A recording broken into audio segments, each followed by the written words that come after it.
Are you feeling overwhelmed by the CPC exam? If you are definitely not alone. But the good news is with the right study plan or the right materials or strategy, you can definitely pass this on the first try. The CPC exam pass rates hover around 50 to 60% because there's just such a wide variety of people that are taking it, and not everyone is as well prepared as you will be after watching this whole video. Hey there, I'm Victoria. I'm a medical coder, auditor, educator, and content creator, and on my channel I provide tips, tricks, and tutorials to help you be successful in a medical coding career. In this video, I'm going to break down some of the exam strategies, study materials, planning, scheduling out, common mistakes to avoid, and even how to manage your anxiety on exam day. And actually, let's start with kind of what to expect a little bit on exam day. So the CPC exam is 100 multiple choice questions, currently multiple choice.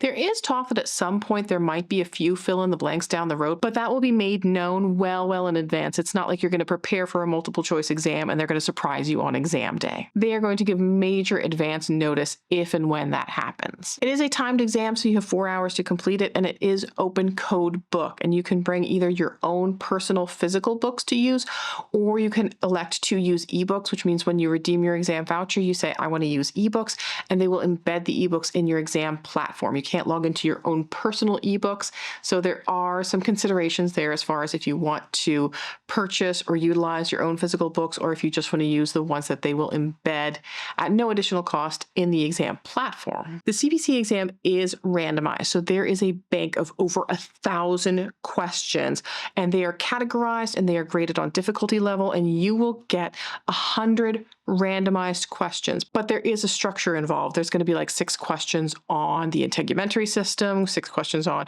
musculoskeletal. There's going to be a few questions on medterm, but you're going to have about 2.4 minutes per question on average. And that means that time management is extremely crucial. So it's not just making sure that you are coding accurately, but that you are coding fast enough to pass the exam, because that stresses to employers that you are able to do things like keep up to productivity standards.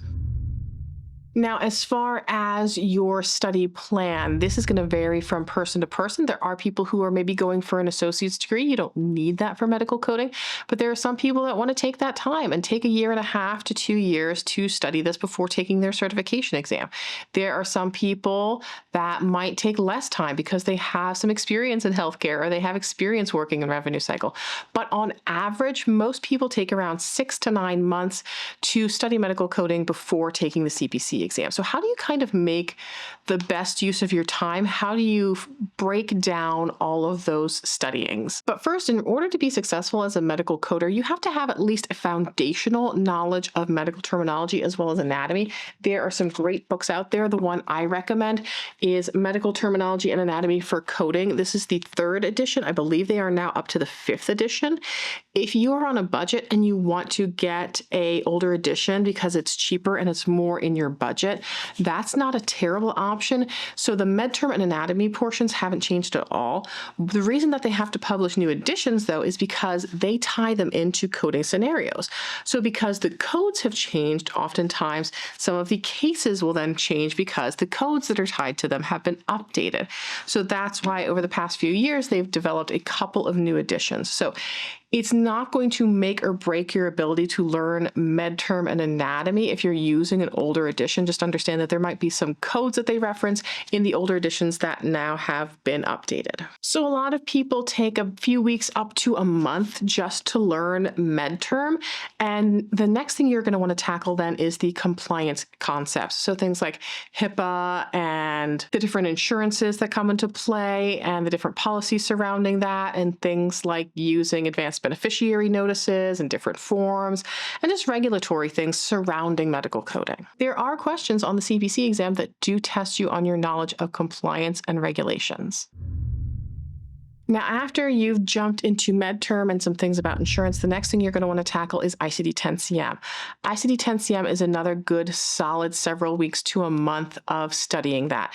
And There's a less focus on ICD-10-CM in the CPC exam as there is on CPT coding. The bulk of it is CPT coding, but you still want to be able to tackle and navigate those diagnosis codes very efficiently because there's more and more focus on things like value-based care and quality care in medical coding and in healthcare, and that's a lot tied into diagnoses. And in the next several months, start getting into the CPT coding and a little bit of the HCPCS coding. If you aren't sure about HCPCS coding, it is very similar to CPT, so it's very intuitive if you've already learned CPT coding to pick up HCPCS and really master those CPT sections and chunks. A lot of programs will start with just a general introduction to CPT and HCPCS and modifiers, and then start getting into the CPT sections themselves. The step-by-step books will start with Chapter 11 for evaluation and management.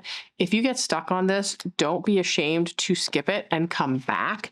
That's why the CPC curriculum kind of starts with the integumentary system, because E&M tends to be a little bit more difficult. So it's better to kind of save that until you've learned some more concepts in CPT coding and you don't get too frustrated. The two areas that people struggle the most with are cardiology and evaluation and management. So if you don't master those right away, don't beat yourself up and don't stop there. Continue on, and then when you go to prep for your exam or you have some extra time to study later, then you can hone in on those areas and try to fine-tune your understanding. So after you've kind of gone through the gamut of CPT and then gone through HCPCS, honestly, HCPCS shouldn't take you more than a few days if you've already learned CPT, because it is so similar. Spend at least a couple of weeks specifically on exam prep before sitting for the certification exam, because there's a lot of things you need to fine-tune for the exam. For example, when you're taking an exam, you're going to have 4 multiple choice options, and you might want to go right to those codes and look them up. Not your day-to-day type of coding strategy, but for the exam purposes, that might be something you need to do to save time. So you have to fine-tune some of those concepts that are common to appear on the CPC exam, and as well as your exam strategy and things like navigating the exam platform. Now, as far as study materials, the official materials that I love kind of break down into 2 different groups. There is the official CPC study materials and then the step-by-step books. These are the ones that I prefer personally, that I used to teach with. This is also great because it's fine-tuned directly for the CPC exam. If you are taking the program directly through the AAPC or using the official materials, you might not necessarily need to buy the study guide, because the study guide is basically an abridged version of this textbook.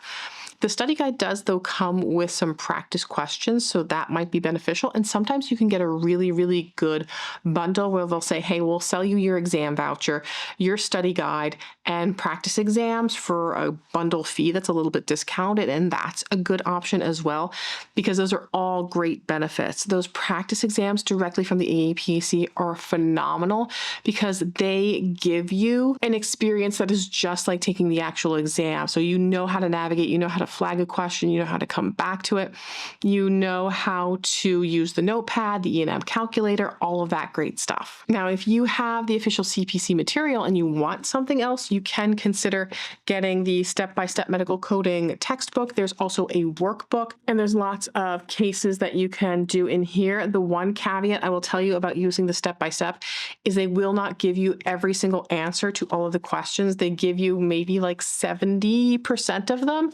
And from what I've realized recently is people have told me that they've contacted Elsevier and they will not give them the answers to the questions. A couple of years ago, I don't want to say I bullied them into releasing them, but after I had promoted them heavily, they released all of the answers and then kind of dialed that back a little bit because instructors, I'm sure, were complaining. Another thing to consider is there's a lot of review classes. So there's ones that you can buy directly from the AAPC that are on demand. There's instructors that sell them on demand. And there's also review courses that you can attend live, oftentimes through local chapters. So check some of those AAPC local chapters and see if they are having a review class. Sometimes those are a little bit more affordable, and you can ask questions of the instructor as they're going through. Now, again, with the exam, time management is a huge thing. You have about 2.4 minutes per question, which means that if you have something that's going to take you a long time, you need to know how to flag that and come back to it, which is why the practice exams are so great, because they help you understand how to do that quickly without you having to click on all kinds of things trying to figure it out, or worrying that you're going to submit something and it'll be somehow accidentally like submitting the whole exam. It's also important to do process of elimination. I've done videos specifically about the process of elimination, but oftentimes when you're looking at your 4 options, there might be 1 or 2 that you can look at and go, you know what, I right away can tell that that's not right because they used a wrong modifier, or that's the wrong character extension to use in this case. So you can use the process of elimination, and it's also good to look at those answers first so that you can go, oh, this is a CPT question, and see kind of like what then you're going to have to abstract from the case that they're presenting to you. Oftentimes, just looking at the answers and then looking at the question itself, you can kind of reverse engineer what the answer might be. By the way, if you haven't started studying for the exam yet and you're still looking for training in medical billing and coding, sign up for my free career masterclass at medicalcodingmasterclass.com. It tells you about the full roadmap of how you get from someone who has no experience in healthcare to job ready as a medical biller and coder in as little as 6 months. It is free to sign up, and it teaches you all about the right career paths to get on in medical billing and coding and the program that I recommend, which is called Preppy. Again, you can go to medicalcodingmasterclass.com, and the link is in the video description. Now let's talk about test anxiety, because it is very, very real, but having those things in place that make you feel calmer on exam day can make a world of difference. Things like, if you can't afford the practice exams, I have a video that will walk you through how to use the platform so that you can at least be more familiar just by watching that, so that when you sit down and you take your exam and you're in the platform, you understand it a little bit better. And things like, if you're taking it in an exam center, feel free to call the exam center and say, hey, where am I going to keep my keys on exam day? What am I allowed to bring? What am I not allowed to bring? Also, check out the video that I have where I talk about the exam centers, because that can help ease some of your anxiety about what to expect at the exam center as well. And I cannot stress this enough. Whatever information the AEPC emails you about your exam day, read through that very, very thoroughly, because then you don't have any surprises, because they lay everything out on there about making sure that your computer has an external webcam, or that you've gone through system checks and all of that important information. You can even engage with your local chapter. You can go to chapter meetings as an AEPC member, and even before you get your membership, you can go to 2 chapter meetings before they will ask you to become a member, and that will help get you familiar with some people in your community. And of course, just all of the general things like not drinking too much caffeine, hydrating appropriately, getting a good night's sleep, eating well. But also keep in mind that the CPC exam is just the first very, very big hurdle. You have to keep the momentum going when you are also searching for a job. But if you are looking for a job, I have got you hooked up there as well, because I have an entire job search strategy playlist that you can check out. And don't forget to like, share, and subscribe, and check out all of my other videos that I have to help you prepare for the CPC exam, including the review, which breaks down the major components of every section that you will cover. I will see you guys in the next video. And until then, just keep on coding on.